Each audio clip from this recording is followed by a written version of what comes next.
Now, what is the best way to scale your email marketing? Now, the best way to start scaling all your email marketing campaigns, guess what that is? It's called broadcasting and click automation rules. So, for example, if you have 1,000 people on your email list, what you want to do, whether you have 10 people, 100 people, you want to start building up your true followers list on your email list. Now, what does that mean? If Anthony Alfonso sends you an email right now, if you open that email and you click the link, guess what? You are actually more valuable to me than the person who actually just opens the email and the person who just doesn't even open the email at all. So what you want to be doing is using automation rules to start segmenting your list. So I'm going to show you exactly how to segment your list, because this is how we scale our email marketing campaigns. We send broadcasts, we have email follow-ups, and then we segment our list with all of our emails. Now, one last bonus is that we actually also have to clean our list. We do not want deadbeat subscribers in our email list who don't open our emails, who don't click on anything that we send. Some people will put in fake emails when they opt into your list. We want to take out the trash and remove them from our list. So let's dive right in. So one great way to actually start scaling your email marketing campaigns is scheduling broadcast emails. And what a broadcast is that you can actually send an email instantly to your entire list no matter what part of the sequence that they're in. So for example, I have 10 emails here. If someone's on email number 2, if I send a broadcast email, no matter what email step he's on, this person will actually get the broadcast email. So for example, if I was launching a training course today, the person on step 2 will get that email if I send a broadcast. Now, this is a great way to scale, but when you do this, you want to make sure you're setting up click automation rules. So what you actually want to do, so we can just copy this to the drafts and I'll show you. Now let's edit this now, and let's just make this say, hey, and then let's just click save and exit. So all you have to do now to set up your first broadcast is click right here, click on send options, and then click on schedule a broadcast. So if you see right here, there's different options that we can do. So who should receive this list? So right now I'm on diabetes tips, but you can actually click edit and you can add lists and take out lists. So let's just say if you had 3 diabetes lists, you could just click on each diabetes list and send them an email. Now, if you had a Facebook fan page, you could actually share this, but I don't recommend messing with this setting. I actually leave this off every time. I don't want Twitter and Facebook integrated with this unless you have a dedicated Twitter page, for example, a weight loss Twitter page, a weight loss Facebook page, and a weight loss everything. So keep this off, preferably. You don't have to, but I recommend it. So now, when should this message be sent?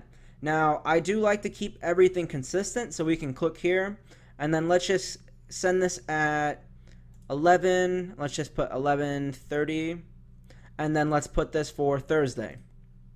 So now Thursday at 11:30 a.m., my subscribers will get an email.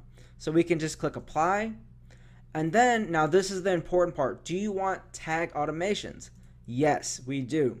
So if someone clicks and they open the email, I'll put them in opened email, and then you want to click enter. And then what we can do is click automations. If a subscriber clicks on the link, we want to add this tag. We can add in clicked email broadcast and then enter. Now what you want to do, if they open the email and they actually click on the link in the email, we actually want to remove this tag. So we can just click on opened email and then it'll just automatically generate, and let's add that to the rest of these. And then let's add that to this. So this is actually a great example. So because we actually had a button on the email page, we know that they clicked on the actual button, then we can actually add another automation rule for that. So I'll just keep it simple and I'll put in clicked email button. And then we can add in, this is the same as before, so clicked email broadcast. And then what you can do, if you want to keep it organized, you can add in the date, but I just want to know who's actually clicking on the emails and opening up the link and who's actually opening them. So a lot of people will open your emails, some people may not click. These two people will go into separate lists. So when you're wanting to scale, for example, if you have 10,000 people on your list, you can make more money than someone who has 100,000 people on their list, 200,000 people on their list. Because if you have a section of people who open your emails and click, that's 100 times more powerful than someone just emailing their list on a regular and not having automations. So all you want to do now is just click apply. And then all you have to do is we have everything applied, everything's done. All you have to do is schedule it. But for now, since I'm not actually going to send this to the list, there's no one actually in it. So I'm just going to click on cancel. But that's exactly how you would want to set that up.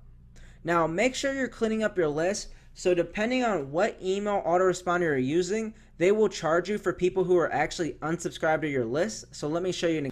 So we see we have this Motia on my email list. Now if Motia is unsubscribed to my list, it'll just show up unsubscribed.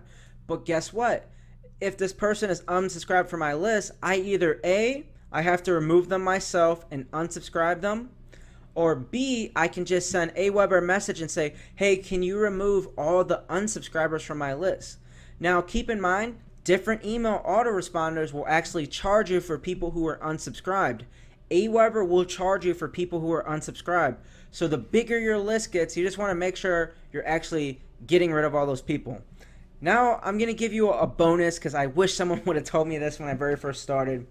What you want to do is actually, if you have a list of unsubscribed people, you want to build up that list. So actually you want to just download the list and you can click export CSV, and let's just open this. So we see right here we have this subscriber and we have the tracking.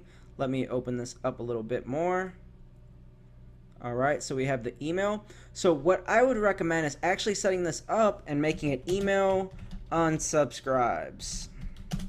So then what you can do is once you're deleting and cleaning your list, download the CSV for all of them and put all your unsubscribed emails in here.